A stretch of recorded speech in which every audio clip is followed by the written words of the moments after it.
Suntem pe vârful Bandama, 569 de metri, foarte aproape de Las Palmas. Localitatea se cheamă Tafira și în față chiar vedeți orașul Las Palmas cu portul și o să vă arătăm exact toată vederea de aici din vârf.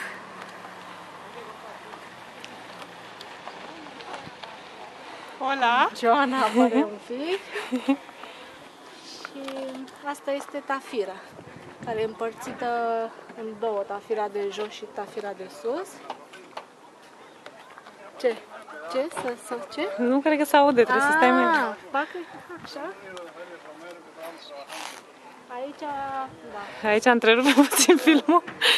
Că este ceva. Sorry. Suntem într-un punct de belvedere și avem și un cuptor. Și acesta este un crater vulcanic, nu este activ.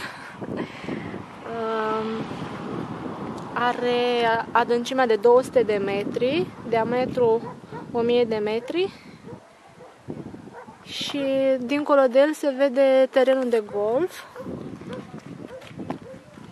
Este cel mai vechi club de golf din toată Spania, din secolul XIX. Și clădirile albe de acolo sunt un hotel și un restaurant.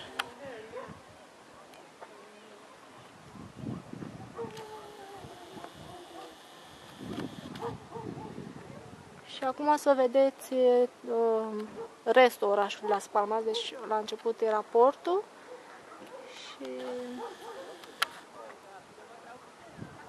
asta e restul. Și bineînțeles oceanul. Și cam asta.